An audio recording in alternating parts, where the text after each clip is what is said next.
Ladies and gentlemen, I'm pleased you've come to my talk, T-squared gain for deep marine seismograms.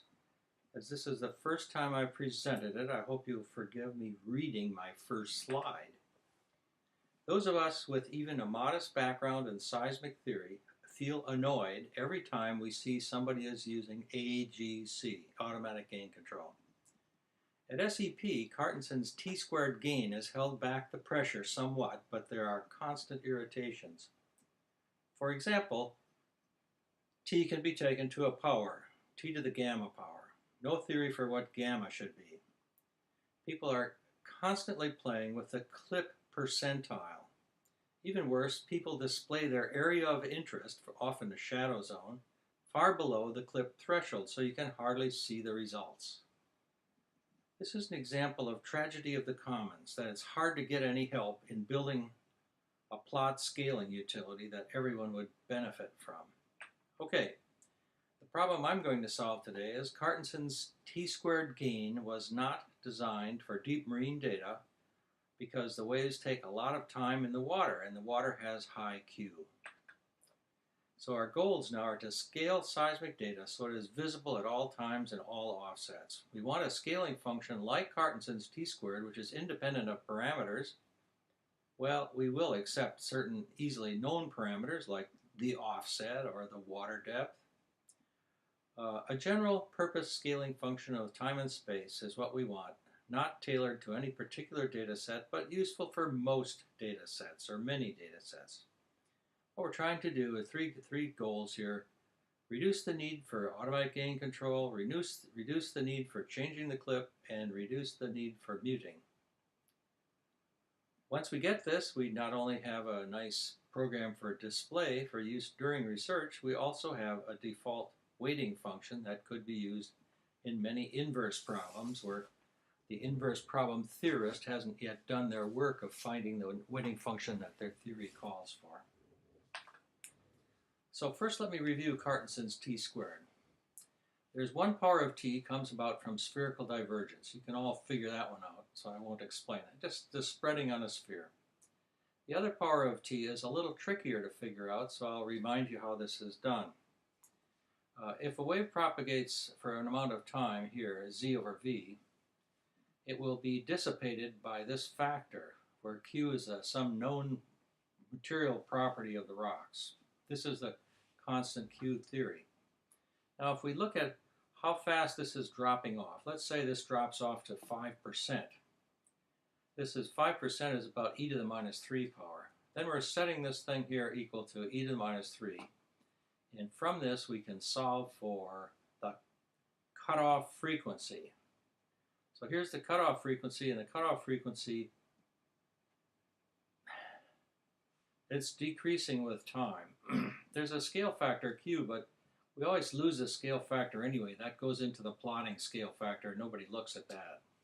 So mainly we see it's decreasing with time, and so then for a gain we need another power of time to compensate for that. Signal strength is proportional to the cutoff frequency. Now the first guess, it took me a while to come up with my first guess, but my first guess for the proper gain function was this. But first I need to define T sub e to be the first Earth arrival. It could be the water bottom travel time, or it could be a head wave. Somehow we have to come up with this thing here, which presumably we can come up with. So I thought we need something that's in geometrical spreading in the water path, and once we get past the water path, we need to have some T-squared, Cartenson's usual T-squared, and these two should match up. We don't want the gain. We don't want a gain that's discontinuous when we pass through the water bottom, and so these two functions match at the water bottom. So I was ready to. I gave a lecture on this to some of the students, and I think I convinced everyone in the room that this was the right answer. I even convinced a student to try it, and he got what he thought was good results. And then I came to sit down and try to write it up, and I couldn't justify it. In fact, I finally concluded it's wrong. Okay, so then what? I came up with a second guess. Now my second guess things are also scaled proportional to T in the water, but then they're scaled by this thing which is kind of like T squared, except this one of the T's is T, but the other one has got a shifted time. It starts from the water bottom. This thing seemed perfectly logical, but there is a problem that you need to maintain continuity in gain. You don't want the gain having a jump function at the water bottom. And this function here vanishes at the water bottom. So what are you going to do? You have to have a zero up there. Now, nobody really wants to have a zero multiplying the data above the water bottom. They don't even want a zero at the water bottom. So we could say this may be the best equation in theory, but in practice it's the worst. Does anybody have any suggestions before I tell you what I've cooked up for this? Okay, so one of my friends suggested we needed a deconvolution program that is friendly with gain, and so instead of having it 0 before t equals 0, he suggested that it should be 1. In other words, why is this decon friendly? Well, if you're doing an optimization problem, you don't want to supply a location for the filter to put all of its energy. If you're minimizing energy, you don't want to allow it to put it before t equals 0 up there. But this isn't, I decided this really isn't a satisfactory answer because if you have water bottom arrivals, they're not going to be getting the proper geometrical gain that they need. We need a t in the first part here.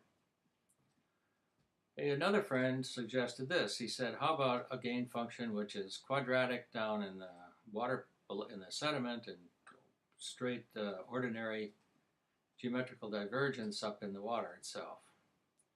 And that's true. It's an attractive function. It's continuous function and continuous gain, but we don't really need the continuity in the derivative. In fact, kind of nice if the derivative was not continuous.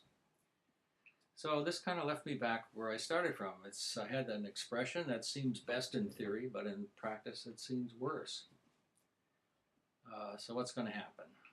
Well, this is barely suitable for personal software, and it's wholly unsuitable for shared software, particularly since it may not be totally trivial finding T sub e.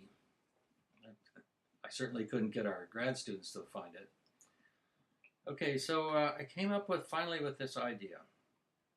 The idea that the problem is with Cartensen. Well, Cartensen's idea is really that the energy could, the downcoming wave could have infinite bandwidth up in the water.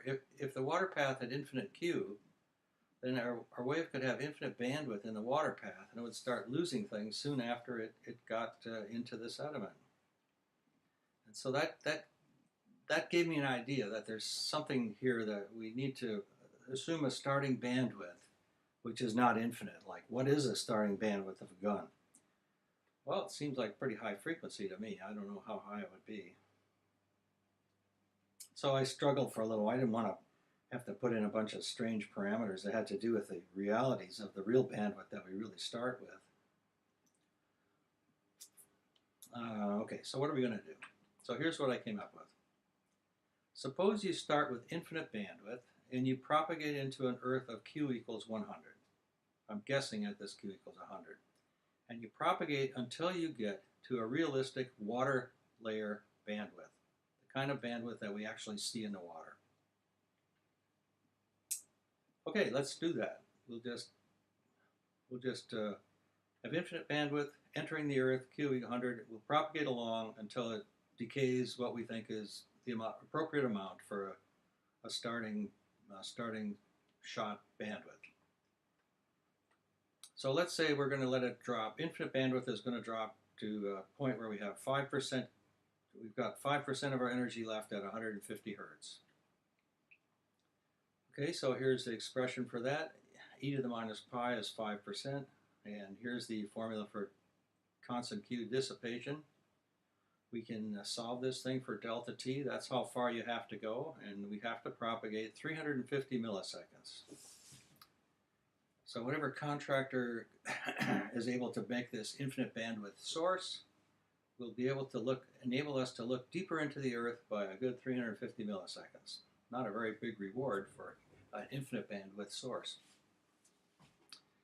Okay, I'm off track a little bit here. If we could estimate delta t from the data itself, which I think we can, we'd estimate this by asking for the most uniform output, which we might be getting ready to do.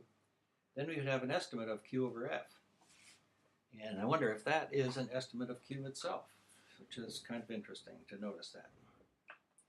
Okay, so the final answer is this. This is the gain function we should be using.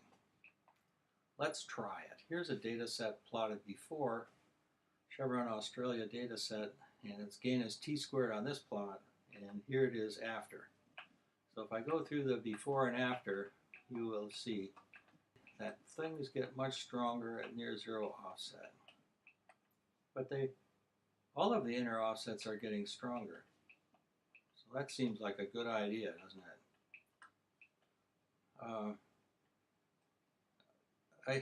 I didn't know exactly where the water bottom was, and I was kind of predicting it using NMO equation, but then it was chopping off the head waves, so I put in a velocity which is slightly larger than water velocity.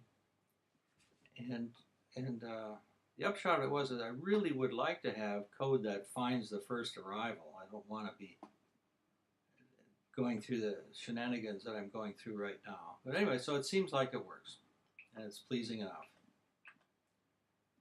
And that's it.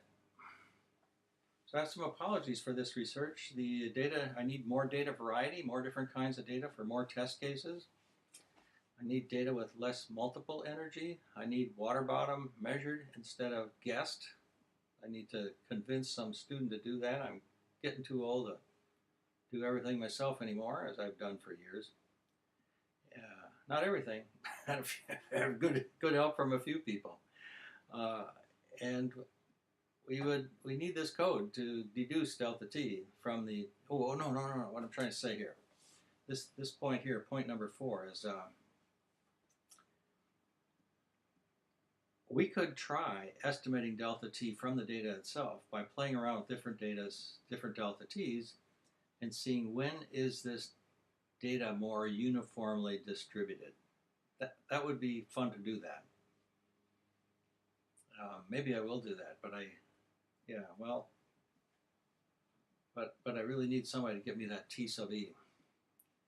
And the final thing is here, I think you probably noticed, and everybody knows, that critical angle, water velocity, critical angle reflection is always saturated.